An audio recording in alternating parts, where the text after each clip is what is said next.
ఒక వ్యక్తి ఏం చేస్తున్నాడు అంటే విత్తనాలు చల్లుతున్నాడు. విత్తనములు పలు చోట్ల పడ్డాయి. ఒక్కొక్క భాగాన్ని మనం చూస్తే ఒక మొదటి విత్తనాలు ఎక్కడ పడ్డాయంటే త్రోవ ప్రక్కన పడ్డాయి అని వాక్యం చెప్తుంది.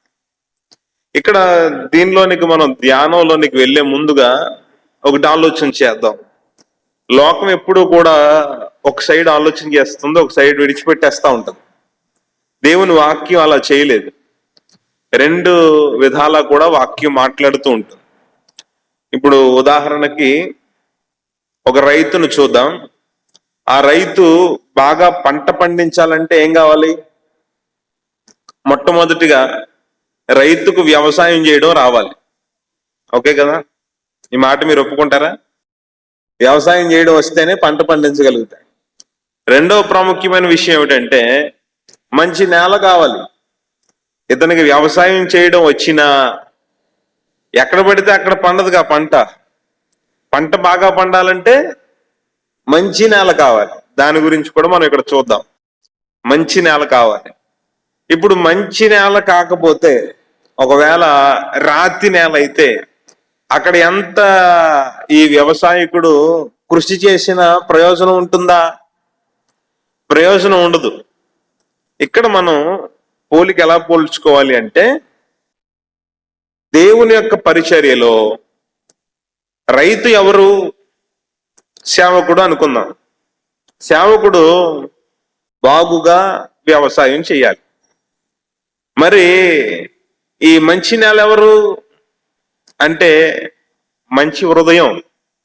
విశ్వాసులు, దేవుని పిల్లలు మంచి హృదయాన్ని కలిగి ఉండాలి. లేకపోతే ఈ రైతు ఎంత కష్టపడినివ్వండి, ఎంత కృషి చేయనివ్వండి, ఒకవేళ ఈ నేల రాతి నేల అయితే అక్కడ పంట పండదు. అందుకే దేవుడు ఏమంటాడంటే, నా దగ్గరకు మీరు వచ్చినప్పుడు మనుషులతో దేవుడు మాట్లాడుతున్న మాట, మీలో నుంచి మొట్టమొదటిగా దేవుడు ఏం చేస్తాడంటే రాతి గుండెను తీసేస్తాడు. రాతి గుండెను తీసేస్తాడు. ఎందుకు అంటే ఈ రాతి నేల వ్యవసాయానికి పనిచేయదు. రాతి నేలలో పంటలు పండవు. కాబట్టి అది దేవునికి అనుకూలమైంది కాదు. కఠినత్వం, మూర్ఖత్వం, మొండితనం ఇవి దేవుని పనికి గాని సంఘానికి గాని పనికొచ్చేవి కాదు. దీనత్వం, మంచి మనసు, దయాలత్వం, నెమ్మది, జాలి, ఇటువంటి విషయాలు దేవుని పరిచర్యకు అనుకూలం కదండి. అందుకే దేవుని దగ్గరకు వచ్చిన ప్రతి ఒక్కరూ కూడా, మనమే కాదు, దేవుని దగ్గరకు వచ్చినటువంటి ప్రతి ఒక్కరూ కూడా ఎలా మార్చబడాలి అంటే రాతి గుండె వారిలో నుంచి పోవాలి, మంచి మాంసపు గుండె వారిలోనికి రావాలి. మంచి నేలగా మనుషులు మార్చబడాలి. లేదంటే జరిగేటటువంటి నష్టమే ఇక్కడ చెప్పబడింది. వ్యవసాయకుడు ఏం చేస్తున్నాడు అంటే, యజమానుడు తన పొలాన్ని ఒక రైతును చూసి కౌలుకిచ్చాడు. సంఘం అంటే ఎవరిది? ఎవరిది? కొంతమంది అనుకుంటారు సంఘం అంటే పాస్టర్ గారిది అనుకుంటారు. సంఘం అంటే పాస్టర్ గారిది అనుకుంటారు. కాదు కాదు, సంఘం అంటే దేవునిది. పాస్టర్ గారు కొంతకాలం బ్రతుకుతాడు, ఎంతగా ఆయుష్కాలం ఇస్తే అంతగా ఆయుష్కాలం బ్రతుకుతాడు, తర్వాత చనిపోతాడు. దాని తర్వాత మరలా పరిచర్య ఆగిపోతుందా అంటే ఆగదు, పరిచర్య జరుగుతూనే ఉంటుంది. కొంత భ్రమలోనికి మనం వెళ్తాం అంతే. నాయకుడుగా అక్కడ నిలవబెట్టాడు కాబట్టి తనదే అనుకుంటాం, తనది కాదు. కొంతమంది ఏమనుకుంటారంటే సేవకుడు జీతగాడు, అతడు ఒక పనివాడు మాత్రమే. సంఘము ఎవరిది అంటే సంఘ పెద్దలది అంటారు. ఇది కూడా ఉంది, సంఘ పెద్దలది అంటారు. ఎందుకంటే కొన్ని బాధ్యతలు గట్ట నిర్వర్తిస్తూ ఉంటారు కాబట్టి. సంఘం అంటే సంఘ పెద్దలది అనుకునేవారు కొంతమంది ఉన్నారు. సంఘం అంటే అందరిది అనుకునేవారు కొంతమంది ఉన్నారు. ఈ సంఘము అనేది ఎవరి సొత్తు కాదండి. సేవకుడు నాది అనుకోవడానికి లేదు. నాది అనుకుని పని చేయాలి, కానీ నా సొంతం అనుకోకూడదు. అలాగే సంఘ పెద్దలు కూడా మాది అనుకుని పని చేయాలి, కానీ మా సొంతం అనుకోకూడదు. విశ్వాసులు కూడా మాది అనుకోవాలి, కానీ మాకే సొంతం అని అనుకోకూడదు. అలా అనుకుంటే ఎవరిని మనం లోనికి ఆహ్వానించలేము. సంఘం వృద్ధి చెందదు, సంఘం బలపడదు. సంఘం ఎవరిది అంటే వాక్యం అంటుంది, యేసుక్రీస్తు ప్రభు తన స్వరక్తమిచ్చి సంపాదించిన సంఘం. దేవునికి స్తోత్రం. అమ్మ మీరు ఎలా వచ్చేయండి, కొంచెం నాకు కనపట్లే. దేవుడు తన స్వరక్తమిచ్చి సంపాదించినటువంటి సంఘం ఇది. సంఘ స్థాపకుడు ఎవరు? సంఘ స్థాపకుడు ఎవరు అంటే దేవుడే, ప్రభువే సంఘ స్థాపకుడు. సంఘాన్ని స్థాపించిన వాడు ఆయనే, సంఘమును సంపాదించుకున్నవాడు ఆయనే, సంఘమును నిర్వర్తిస్తున్నవాడు కూడా, నడిపిస్తున్నవాడు కూడా దేవుడే. ఈ భావన లేకుండా లోక సంబంధమైన భావన వచ్చిన చోట సంఘాలు ఏమైపోతాయంటే చెదిరిపోతాయి. సంఘం ఏమైపోతుందంటే బలహీనం అయిపోతుంది. కాబట్టి మొట్టమొదటిగా మనం ఇక్కడ ఆలోచించాల్సింది ఏమిటంటే, సంఘము, పొలము దేవునిది. ఈ పొలాన్ని దున్నడానికి పెట్టుకున్నటువంటి పనివాడు సేవకుడు. సంఘములో ఉన్నటువంటి పచ్చటి మొక్కలు ఉన్నాయి చూసారా, చక్కటి పంట ఉంది చూసారా, ఆ పంట విశ్వాసుడు. దేవునికి స్తోత్రం. అందుకే దేవుని పిల్లలు ఎలా ఉండాలి అంటే పచ్చగా ఉండాలి, ఆనందంగా ఉండాలి, ఫలించే వారిగా ఉండాలి, సంతోషంగా జీవించాలి. నిరుత్సాహములోను, దుఃఖములోను, వేదనలోను, వ్యాధులలోను, బాధలలోను జీవించడానికి మనం దేవుని యొక్క ఆధీనంలో లేవనుకోకూడదు. మనం దేవుని యొక్క ఆధీనంలో ఉన్నటువంటి వారం కదా. ఎందుకు మనం చింతలో బ్రతకాలి, ఎందుకు మనం బాధలో బ్రతకాలి? దేవుడు మన యజమానుడు ఉన్నాడు. అలాగే మన యొక్క యోగక్షేమములు చేయడానికి ఒక రైతు సేవకుడు ఇక్కడ ఉన్నాడు. సంఘము ఏమవ్వాలి అంటే వాక్యము అనే నీటి చేత నీరు కట్టబడుతూ సారమును పొందుకుంటూ పచ్చగా వర్ధిల్లాలి, ఫలించాలి అనేది దేవుని యొక్క ఏర్పాటు. ఇక్కడ ఈ ఉపమానాన్ని ఇప్పుడు మనం బాగా అర్థం చేసుకోగలుగుతాం. ముందుగా మొట్టమొదటి విషయాన్ని చూస్తే, త్రోవ ప్రక్కన పడినటువంటి విత్తనాలు కనబడుతున్నాయి. ఈ త్రోవ పక్కన విత్తనాలు చల్లుతూ ఉంటే కొన్ని ఏమవుతాయంటే అటు ఇటు వెళ్తా ఉంటాయి. అలాగన కొన్ని విత్తనాలు త్రోవ ప్రక్కన పడ్డాయి. అక్కడ నేల కఠినంగా ఉండడం వలన విత్తనం లోపలికి వెళ్ళలేకపోయింది. అక్కడ ఏం జరిగింది వాక్యంలో చూస్తే, ఆకాశ పక్షులు వచ్చాయి, అవి లోతుకి వెళ్ళిపోలేదు కాబట్టి పైన ఉన్నాయి, అవి చక్కగా తినివేశాయి, వ్యర్థమైపోయాయి కదా. త్రోవ ప్రక్కన పడినటువంటి విత్తనాలు వ్యర్థమైనవి అని చూస్తాం. దేవుని వాక్యం మనకు వినబడుతూ ఉన్నప్పుడు దానిని మనం అర్థం చేసుకోకుండా మన హృదయాలను కఠినం చేసేసుకుంటే మనం నష్టపోతాం అనేది దీనిలో ఉన్న సారాంశం. చాలా మంది హృదయాలు ఎలా ఉంటున్నాయంటే కఠినంగా ఉంటున్నాయి. దాని అర్థం ఏమిటంటే వాక్యాన్ని లోపలికి స్వీకరించలేనటువంటి పరిస్థితుల్లో చాలా మంది ఉంటున్నారు. వింటున్నారు, వాక్యాన్ని వింటున్నారు, అందరూ వింటున్నారు, కానీ దాన్ని స్వీకరించడం లేదు. అవును నిజమే, దీన్ని నేను సరిచేసుకోవాలి, నీ విధంగా జీవించాలి అనేటటువంటి తీర్మానానికి రావట్లేదు. హృదయాలు ఎలా ఉంటున్నాయంటే కఠినంగానే ఉంటున్నాయి. అప్పుడు ఆ కఠినమైన హృదయ స్థితి గలవారిని సాతానుడు చూస్తాడు. పక్షులు అక్కడ ఎలా పోల్చుకోవచ్చు అంటే సాతానునికి సాదృశ్యంగా పోల్చుకోవచ్చు. వచ్చి ఎత్తుకొని పోయినట్లుగా ఈ సేవకుడు దేవుని యొక్క నడిపింపు ద్వారా బోధించిన విషయాలన్నీ పైనే పడుతున్నాయి కాబట్టి లోతుకి నాటుకోవడం లేదు. కాబట్టి సాతానుడు వచ్చి ఏం చేస్తున్నాడు ఆ విషయాలన్నిటిని అంటే హృదయములో నుండి ఎత్తుకొని పోతూ ఉన్నాడు. కాబట్టి వాక్యం పట్ల నిర్లక్ష్యం ఉండకూడదు. నేను ఒకసారి సంఘంలో చెప్పాను, ప్రకటనలు చేసేటప్పుడు చెప్పాను, వాక్యాన్ని ప్రకటించేటప్పుడు చాలా మంది వెనకాల మాట్లాడుకుంటూ ఉంటారు, లేకపోతే ఫోన్లు నొక్కుంటూ ఉంటారు, లేకపోతే వేరే ఏదో ఆలోచన చేస్తూ ఉంటారు. కొంతమందికి బాడీ ప్రజెంట్, మైండ్ ఏమో ఆబ్సెంట్ అన్నట్టు ఉంటారు. ఎక్కడే ఉంటారు కానీ అమ్మ అని పిలిస్తే పలకరు. ఎందుకంటే ఇక్కడ ఉండరు, వాళ్ళు ఎక్కడో ఆలోచించుకుంటూ ఉంటారు. దేవుని మందిరంలోనికి వచ్చిన తర్వాత దేని గురించి ఆలోచన చేయకూడదు. కొంతమంది ఏమంటారు, ఈ వాక్యం మాకు అంత ఇంట్రెస్టింగ్ గా లేదండి అంటారు. వాక్యం ఇంట్రెస్టింగ్ గా ఉండడానికి దేవుడు ఇవ్వలేదు, నేర్చుకోవడానికి దేవుడు ఇచ్చాడు.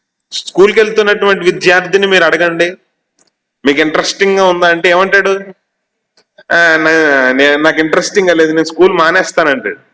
ఎందుకంటే ఈ చెవులకి మంచి ఎక్కదు. ఈ చెవులకి ఏమి ఇష్టం అంటే దురద చెవులు అన్నారు ఈ చెవుల్ని. అంటే చెడ్డ విషయాలు వినడానికి ఈ చెవులు ఇష్టపడతాయి. ఇతరుల గురించి ఏదో కొనుక్కోవడానికి ఈ చెవులు ఇష్టపడతాయి.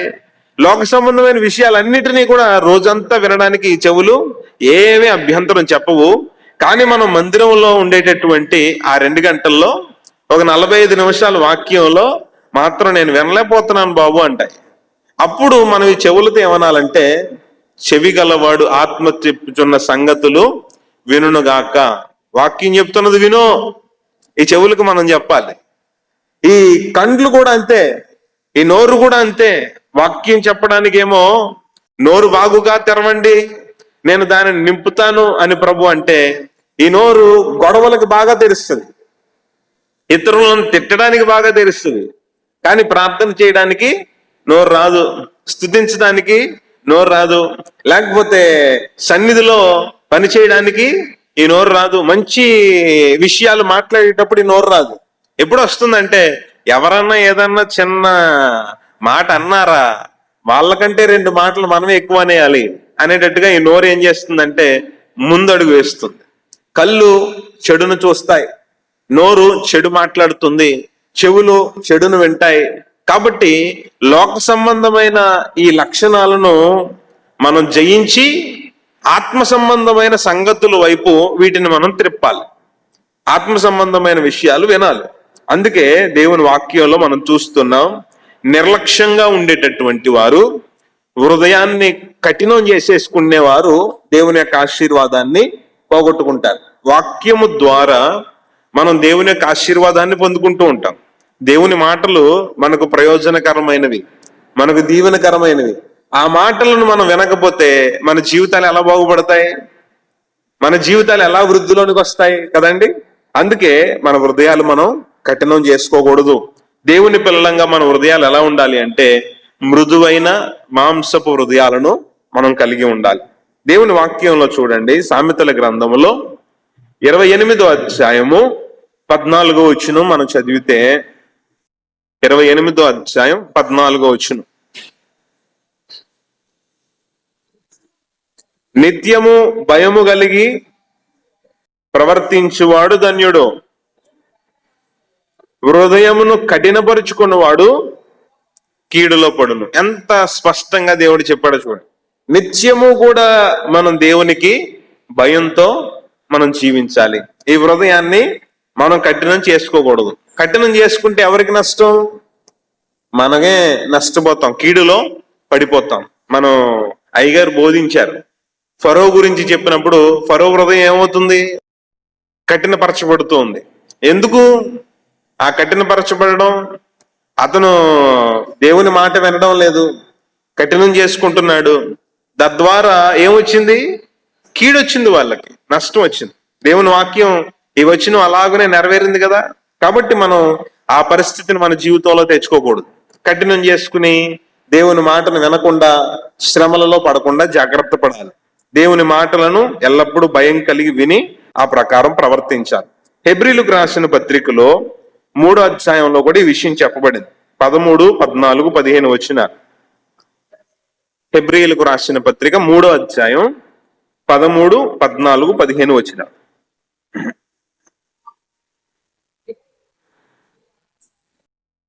నేడు మీరు ఆయన శబ్దమును వినిన ఎడల కోపము పుట్టించినప్పటి వలె మీ హృదయములను కఠినపరచుకొనకుడని ఆయన చెప్పెను. గనుక పాపము వలన కలుగు భ్రమ చేత మీలో ఎవడును కఠినపరచబడకుండానట్లు నేడు అనబడు సమయముండగానే ప్రతిదినమును ఒకనికొకడు బుద్ధి చెప్పుకునడి. ఏలయనగా మొదటి నుండి మనకున్న దృఢ విశ్వాసము అంతము మట్టుకు గట్టిగా చేపట్టిన ఎడలనే క్రీస్తులో పాలివారమై ఉందుము కదండి. దేవుడు ఎంత స్పష్టంగా ఈ విషయాలను వ్రాయించాడో.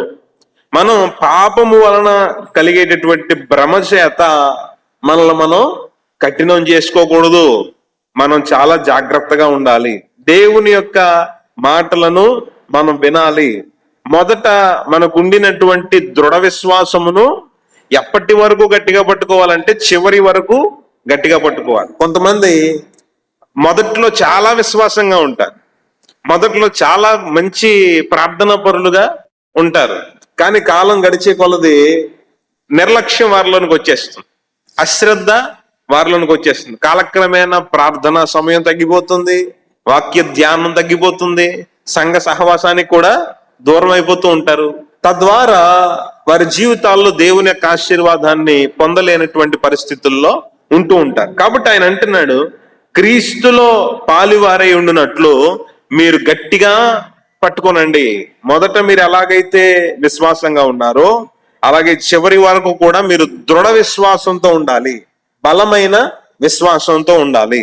మీ హృదయాలు కఠినం కాకూడదు. ఇది త్రోవ ప్రక్కన పడినటువంటి విత్తనముల గురించి మనం నేర్చుకోవాల్సినటువంటి విషయాలు. త్రోవ పక్కన పడినటువంటి విత్తనాలు ఏమని చెప్తున్నాయంటే, మా వల్లే మీరు మీ హృదయాలను కఠినం చేసుకుంటే నష్టపోతారు, జాగ్రత్త అని త్రోవ పక్కన పడినటువంటి విత్తనాలు చెబుతున్నాయి. తర్వాత రెండవ చోట ఎక్కడ పడ్డాయంటే రాతి నేలను పడ్డాయి. రాతి నేల పడిన విత్తనాలు కూడా ఏమవుతాయి, లోనికి చొచ్చుకునేటటువంటి పరిస్థితి ఉండదు. ఏదో అక్కడ కొద్దిగా దుమ్ము కొద్దిగా తేమ ఉన్నట్లయితే ఆ విత్తనాలు ఏమవుతాయంటే మొలుస్తాయి. ఆ తేమను బట్టి, ఆ కొద్దిగా ఉన్నటువంటి ఆ పల్చటి మట్టిని బట్టి కొద్దిగా మొక్కలు ఏమవుతాయంటే విత్తనాలు మొలుస్తాయి. కానీ ఎండ బాగా కాసినప్పుడు వేరు లోపలికి పారనందు వలన ఈ రాతి ఏమవుతుందంటే వేడెక్కిపోతుంది. వేడెక్కిపోయినప్పుడు వేర్లన్నీ మాడిపోయి ఆ బలం చాలక, నీరు చాలక ఆ మొక్క ఏమవుతుందంటే చనిపోతుంది. ఇక్కడ లోతు లేనటువంటి హృదయం, లోతు లేనటువంటి ఆత్మ సంబంధమైనటువంటి జీవితం కనబడతాం. ఇక్కడ మనం ఎలా ఉండాలి అంటే, ఇందాక మనం చెప్పుకున్నట్లుగా లోతుగా వేరుపారిన వారమై ఉండాలి. అంటే చాలా మంది అలా, మీకు అర్థమయ్యేలా చెప్తాను. చాలా మంది ఏమంటారు, మేము క్రైస్తవులము అంటారు కానీ క్రైస్తవ సంబంధిత విషయాలు ఏమీ కూడా వారికి అవగాహన ఉండదు. సంఘానికి ఎందుకు వెళ్తున్నారు అంటే సరిగా సమాధానం చెప్పలేరు. సంఘంలో మీకు ఏం చెప్తారు అంటే సరిగా సమాధానం చెప్పలేరు. దేవుని దగ్గరికి వస్తే కలిగేటటువంటి లాభం ఏమిటి అంటే సరిగా సమాధానం చెప్పరు. సంఘానికి ఎందుకు వస్తున్నాం? దేవుని ఆరాధించుకోవడానికి వస్తున్నాం. ఆ మాట మనం స్పష్టంగా చెప్పగలగాలి.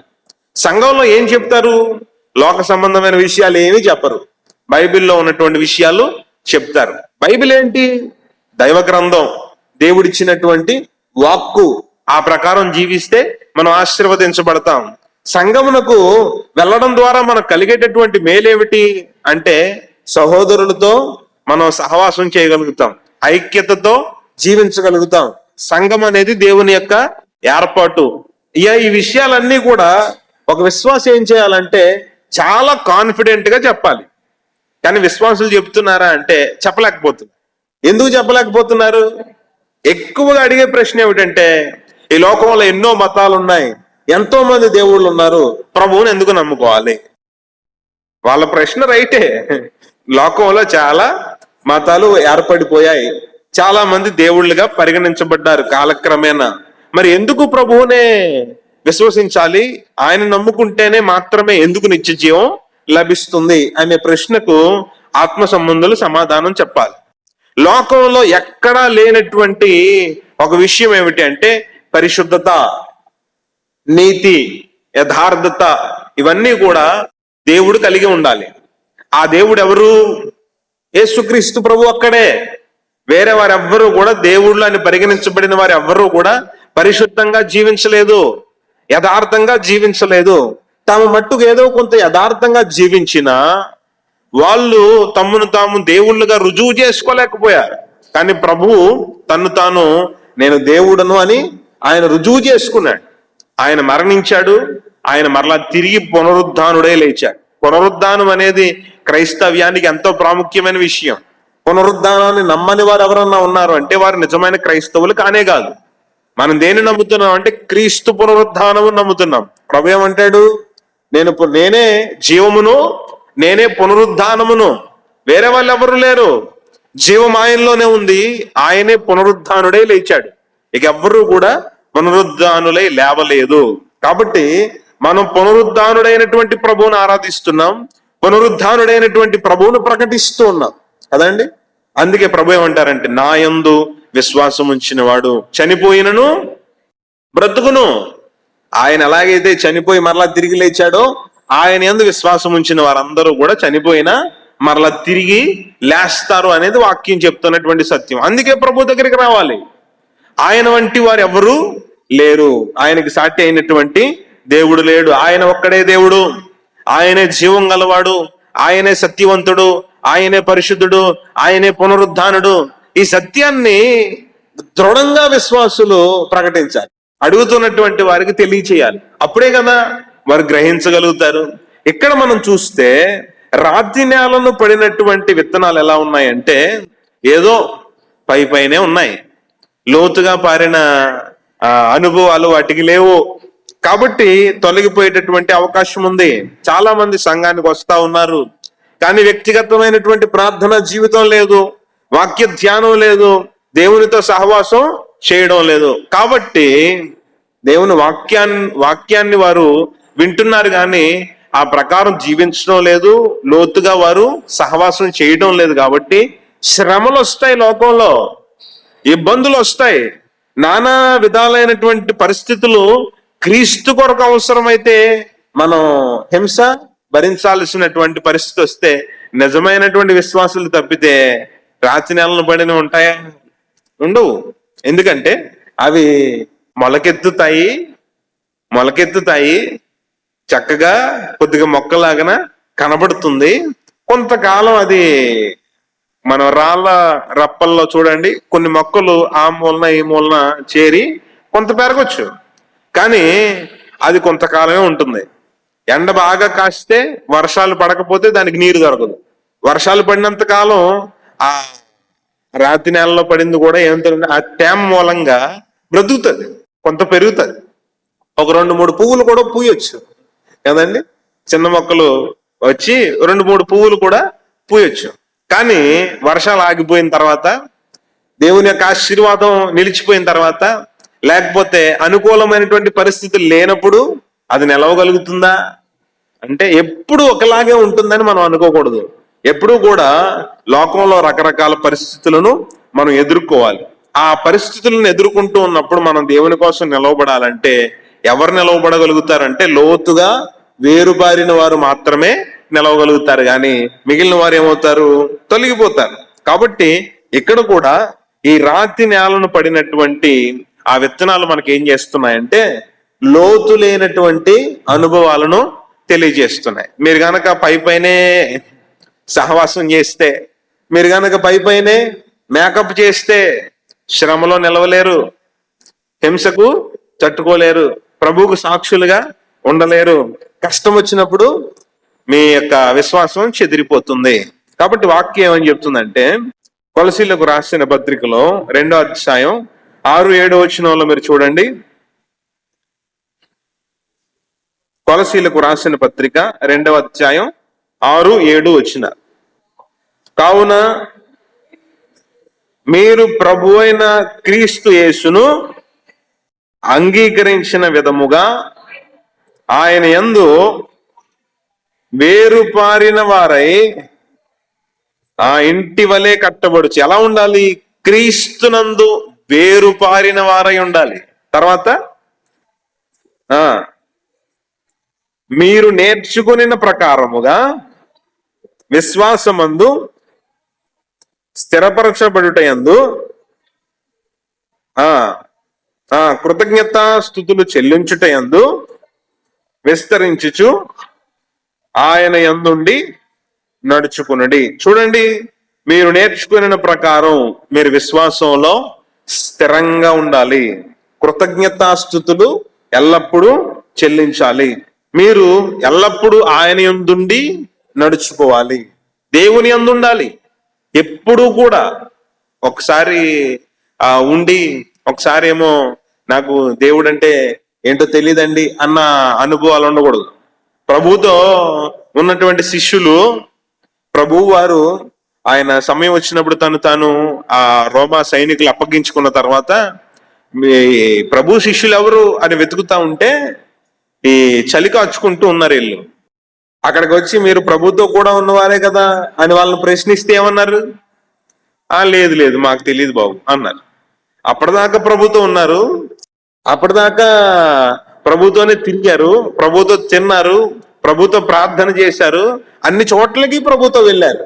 కానీ ఎప్పుడైతే ప్రభు వారు తను ఆ సైనికులు అప్పగించేసుకున్నారో ఇప్పుడు అంటున్నారు ఆయన ఎవరో మాకు తెలియదు. చాలా మంది ఏమంటారు, సంఘానికి వస్తారు, సహవాసం చేస్తారు, ఏదైనా కష్టం వస్తే మాకు తెలియదండి అంటారు, మాకు తెలియదండి అంటారు.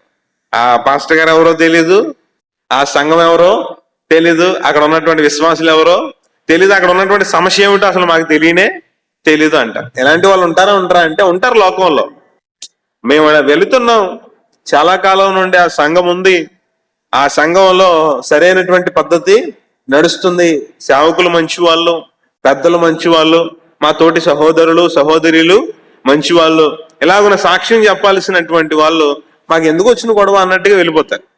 అలా వెళ్ళిపోతున్నారంటే స్థిరంగా ఉండిన వారేనా, ప్రభువుని అంటి పెట్టుకున్న వారేనా, ఆయన యందుండి నడుచుకునే వారైనా, విశ్వాసములో స్థిరంగా ఉన్నటువంటి వారేనా అంటే కాదు.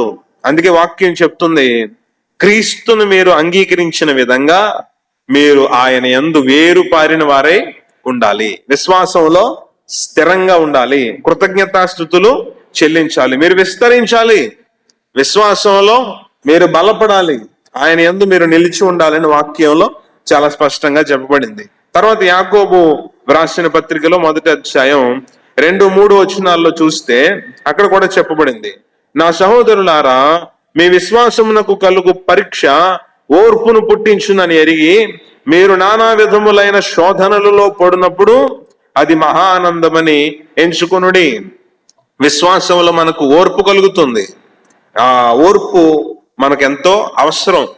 ఓర్పుతో మనం పరిచర్యలో ముందుకు సాగాలి. 1, 2, 3 వచనాలు ఓర్పుతో మనం ముందుకు సాగాలి. ఓర్పు లేకపోతే మనం ఏది కూడా చేయలేం. ఓర్పు లేనటువంటి మనుషులు దేనిని సాధించలేరు. ఓర్పు లేకపోతే కుటుంబాన్ని కట్టుకోగలుగుతామా? కట్టుకోలేం. ఓర్పు లేకపోతే ఒక వ్యాపారాన్ని నడిపించగలుగుతామా? చేయలేం. ఓర్పు లేకపోతే ఒక ఉద్యోగంలో కొనసాగలుగుతామా? ఓర్పు లేకపోతే సంఘంలో మనం అందరితో కలిసి జీవించగలుగుతామా? జీవించలేం. అందుకే దేవుడు ఏమంటున్నాడంటే మీ విశ్వాసమునకు కలుగు పరీక్ష, ఈ పరీక్షలన్నీ శోధనలన్నీ ఈ యొక్క ప్రతికూల పరిస్థితులన్నీ ఎందుకు వస్తున్నాయంటే మీకు చాలా అవసరమైనటువంటి ఓర్పును మీకు దయచేయడానికి, మీలో పుట్టించడానికి దేవుడు అనుమతిస్తూ ఉన్నాడు. ఓర్పు లేకపోతే మీరు పాడైపోతారు. కాబట్టి దేవుడు మీలో ఓర్పును కలుగ చేయడానికి, పుట్టించడానికి ఈ విధంగా కొన్ని సార్లు శోధనల గుండా మిమ్మలను నడిపిస్తాడు. అయ్యో నాకు శ్రమ వచ్చింది, అయ్యో నాకు శోధన వచ్చింది, అయ్యో నాకు ఇబ్బంది వచ్చిందని తొందరపడిపోకుండా ఆ శోధనలలో ఆత్మ సంబంధమైనటువంటి సత్యాన్ని గ్రహించి దేవుడు నాకు ఓర్పును నేర్పిస్తున్నాడు ఈ పరీక్ష గుండా నడిపించడం ద్వారా అని ఆ శ్రమలో కూడా మీరు ఆనందంగా ముందుకు సాగండి అని వాక్యం చెప్తుంది. ఇది చాలా లోతైనటువంటి మాట, దీన్ని అందరూ అర్థం చేసుకోలేరు. కాబట్టి ఇక్కడ దేవుని వాక్యంలో మనం చూస్తే ఈ 2వ విత్తనం ఏం తెలియజేస్తుంది అంటే మీరు లోతుగా దేవునితో సహవాసం చేయకపోతే నా వలె మీరు నష్టపడతారు అని రాత్రి నేలను పడినటువంటి విత్తనాలు చెబుతున్నాయి. 3వ విత్తనాలు ఉన్నాయి. ఆ విత్తనాలు ఎక్కడ పడ్డాయంటే ముండ్ల పొదల మధ్యలో పడ్డాయి. ముండ్ల పొదల మధ్యలో పడ్డాయి. ఇవి లోతుగా వేరుపారాయి, చక్కగా మొలిచాయి, ఎదిగాయి కానీ ఆ ముండ్ల పొదల్లో నుండి బయటకు వచ్చేటటువంటి పరిస్థితి అయితే లేదు. ముండ్ల పొదలు ఏం చేస్తున్నాయంటే అణిచివేస్తున్నాయి. అక్కడ వరకే నువ్వు ఎదగాలి, అక్కడి నుంచి వెతకడానికి మేము ఒప్పుకోమని ముండ్ల పొదలు ఏం చేస్తున్నాయి? అణిచివేస్తున్నాయి. ఈ ముండ్ల పొదల వంటి పరిస్థితులు మన జీవితాల్లో కూడా వస్తాయి. కొంతమంది ఒక్కొక్కసారి మన చుట్టూ ఉన్నటువంటి మనుషులు ఏం చేస్తారంటే, వీళ్ళు ఎదగకూడదు, వీళ్ళు బాగుపడకూడదు, వీళ్ళు వృద్ధిలోనికి రాకూడదు అనేటటువంటి స్వభావం మనుషుల్లో కనబడుతుంది, ఇతరుల్లో కనబడుతుంది. ఒకవేళ మనం ఏదన్నా ఒక ఉద్యోగాన్ని సంపాదించుకుంటే బాగుపడిపోతున్నారు, ఒక ఇల్లు కట్టుకుంటే స్థిరపడిపోతున్నారు, లేకపోతే ఇలాగన ఏదన్నా వృద్ధి కలుగుతూ ఉన్నప్పుడు మనుషులు ఎలాగన్నా ప్రవర్తిస్తారంటే వీళ్ళని ఏదో విధంగా పాడు చేయాలి, ఏదో విధంగా వీళ్ళని నష్టపరచాలి. నా వల్ల వచ్చిన నష్టం ఏంటయ్యా నీకు, నా వల్ల వచ్చిన కష్టం ఏంటయ్యా నీకు అంటే సమాధానం చెప్పలేడు. కానీ ఈ ముండ్ల పొదల వంటి మనస్తత్వం ఏం చేస్తుందంటే ఇతరులను అణిచివేయాలి అనేటటువంటి స్వభావం ఈ కొంతమంది మనుషుల్లో మనం చూస్తాం. ఇది సాతాను మనసు, ఆత్మ సంబంధాల మనసు కాదు ఇది.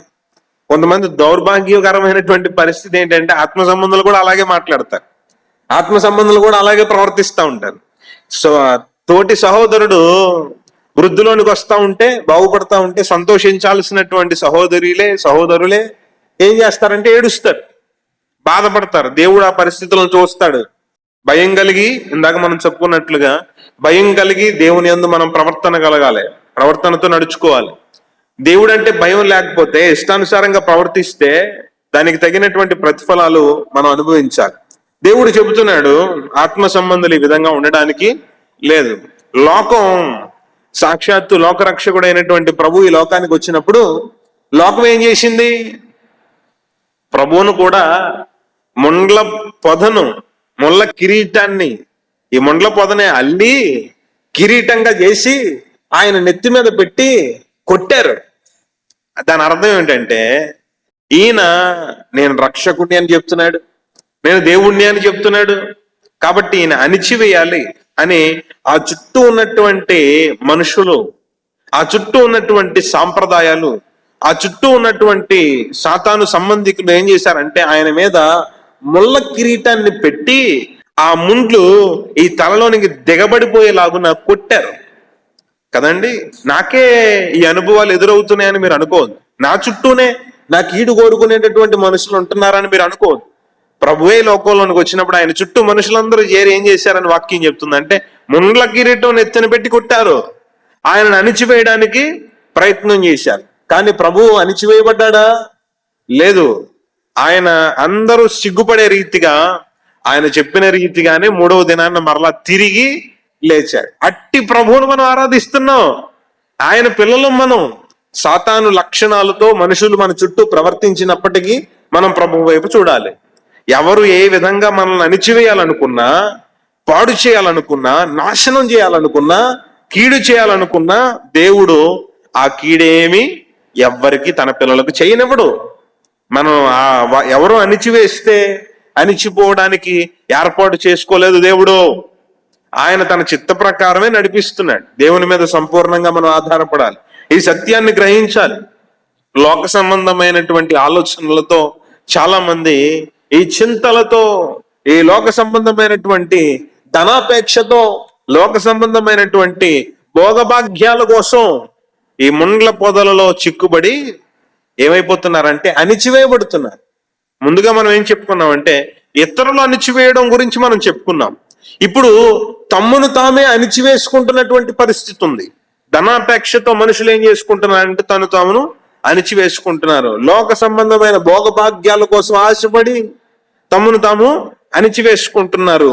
కాబట్టి లోక సంబంధమైనటువంటి చింతలను పక్కన పెట్టి దేవునితో మనం సహవాసం చేయాలి. లేకపోతే మనం వాటి ద్వారా ఏమవుతామంటే అణిచివేయబడతాం. అవి మనల్ని ఆత్మ సంబంధంగా ఎదగనివ్వు, ఫలించనివ్వు, వృద్ధిలోనికి రానివ్వు, విస్తరించనివ్వు.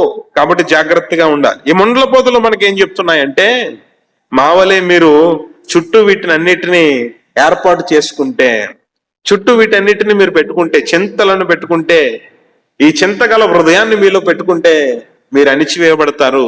కాబట్టి మావలే మీరు ఉండొద్దు అని ఈ ముండ్ల పొదలు చెప్తూ ఉన్నాయి. దేవుని వాక్యం చెప్తుంది ధనాపేక్ష సమస్తమైన కీడులకు మూలము. కొందరు దానిని ఆశించి విశ్వాసము నుండి తొలగిపోయి నానా బాధలతో తమ్మును తామే పొడుచుకొనిరి. మన సొంత మాటలు ఏం చెప్పుకోవడం లేదు, దేవుని వాక్యంలో చాలా స్పష్టంగా తమ్మును తాము అణిచివేసుకుంటున్నటువంటి మనుషుల గురించి చెప్పారు. తర్వాత 1 యోహాను 2:15 ఈ లోకమునైనను లోకములో ఉన్న వాటినైనను మీరు ప్రేమింపకుడి. ఎవడైనను లోకమును ప్రేమించిన ఎడల తండ్రి ప్రేమ వానిలో ఉండదు. చూసారా? కాబట్టి ఈ విషయాన్ని మనం చాలా జాగ్రత్తగా ఆలోచించాలి. చివరిగా ఒక్క మాటను చెప్పి నేను ముగిస్తాను. చివరిగా విత్తనాలు ఎక్కడ పడ్డాయంటే 4వ స్థలం ఏమిటి అంటే మంచి నేలను పడ్డాయి. ఆ మంచి నేలను పడినటువంటి విత్తనాలు చక్కగా మొలిచాయి, భూమిలో కంట వేరుపారాయి, బలంగా పెరిగాయి, పచ్చగా ఉన్నాయి, నిండుగా 100 ఫలించాయి, 30 60 100 ఫలించాయి. కాబట్టి మన హృదయాన్ని మనం శుభ్రం చేసుకోవాలి. దేవుని వాక్యం చెప్తుంది, హృదయ శుద్ధి గలవారు ధన్యులు, వారు దేవుని ముఖ దర్శనము చేసేదరు. మనం హృదయ శుద్ధి లేకపోతే ఎంత వాక్యం విన్నా ప్రయోజనం ఏమీ ఉండదు. ఇక్కడ మంచి నేలను పడిన విత్తనాల్లో ఒక్క విత్తనం కూడా పాడవలేదు. చక్కగా మొలిచింది, వేరుపారింది, చక్కగా ఎదిగింది, ఫలించింది. కాబట్టి మనం ఎలా ఉండాలి? దేవుడు ఏదో ఆశపడుతున్నాడు? త్రోవ ప్రక్కన పడినటువంటి విత్తనాల్లో ఉంటే మనం ఆశీర్వాదాన్ని పొందలేం. రాతి నేలను పడినటువంటి విత్తనాలుగా ఉంటే మనం దేవుని ఆశీర్వాదాన్ని పొందలేం. ఇక్కడ ముండ్ల పొదలలో పడినటువంటి విత్తనాలుగా ఉంటే దేవుని ఆశీర్వాదాన్ని పొందలేం. ఎలా ఉండాలంటే మంచి నేలను పడినటువంటి విత్తనాల వలె ఉండాలి. మన హృదయం మంచి నేలలా ఉండాలి. చెప్పబడినటువంటి వాక్యం ఏమవ్వాలి? చక్కగా నాటబడాలి. ఆ వాక్యాన్ని మనం స్వీకరించాలి. ఆ వాక్యాన్ని మనం స్వీకరించినప్పుడు దాని యొక్క ఆశీర్వాదాన్ని, ఆ ఫలింపును మన జీవితాల్లో మనం అనుభవించగలుగుతాం. మీరు చదవండి, యోహాను సువార్తలో 15:5 దేవుడు అంటాడు, ద్రాక్షవల్లిని నేను, తీగలు మీరు. ఎవడు నా యందు నిలిచి ఉండునో, నేను ఎవని యందు నిలిచి ఉండునో వాడు బహుగా ఫలించును. నాకు వేరుగా ఉండి మీరు ఏమీ చెయ్యలేరు. దేవునికి వేరుగా ఉండి మనం ఏమీ చేయలేం. నేనేదో నా జ్ఞానంతో, నా డబ్బుతోటి, నాకున్నటువంటి పరపతితోటి నేనేదో చేసేస్తానని మనుషుడు అనుకుంటే వెర్రివాడే. దేవునికి వేరుగా ఉండి మనం ఏమీ చేయలేం. లోక సంబంధులు అనుకుంటే అనుకోవచ్చు, కానీ ఆత్మ సంబంధులు ఎట్టి పరిస్థితుల్లోనూ ఈ భావనలోనికి రాకూడదు. దేవుడు ఉన్నాడు కాబట్టే మనం ఇలా ఉన్నాం, దేవుడు ఉన్నాడు కాబట్టే మనం జీవించి ఉన్నాం, దేవుడు ఉన్నాడు కాబట్టే సమాజంలో క్షేమంగా బ్రతకగలుగుతున్నాం. కాబట్టి దేవుని మీద ఆధారపడాలి, ఆయనకు వేరుగా ఉండి మనం ఏమీ చేయలేమని గ్రహించాలి. తర్వాత గలతీయులకు రాసిన పత్రికలో 5వ అధ్యాయంలో 22-23 చూస్తే అక్కడ ఆత్మఫలం గురించి చెప్పబడింది. ఆత్మఫలం ఏమనగా ప్రేమ, సంతోషము, సమాధానము, దీర్ఘశాంతము, దయాలత్వము, మంచితనము, విశ్వాసము, సాత్వికము, ఆశా నిగ్రహము. మంచి నేలను నేను కలిగి ఉన్నాను, దేవుని వాక్యం నాలో నాటబడతా ఉంది అంటే ఇదిగో ఈ ఫలాలు మనలో కనబడాలి. దేవునితో ఎల్లప్పుడూ మనం అంటుకట్టబడి ఉండాలి, దేవుని యందు నిలిచి ఉండాలి. అలా ఉంటేనే మనం ఆశీర్వదించబడతాం. కాబట్టి ఈ ఉపమానాన్ని ప్రభువారు చెప్పారు. ఈ ఉపమానాన్ని నేను ఎంతవరకు వివరంగా చెప్పగలను అంతవరకు దేవుని యొక్క కృపను బట్టి మీకు వివరంగా బోధించాను. దేవుని వాక్యం మీకు ఆశీర్వాదకరంగా ఉంటుందని నమ్ముతున్నాను. కాబట్టి ఈ మాటలు మీ హృదయాల్లో భద్రపరుచుకోనండి. మంచి నేలను పడినటువంటి విత్తనముల వలె ప్రకటింపబడినటువంటి ప్రతి వాక్యము మీ హృదయములలో ఫలించి దేవుడు మిమ్మను ఆశీర్వదించును గాక. ఆయన కృపలో మనలను దేవుడు వర్ధిల్లింపజేయును గాక.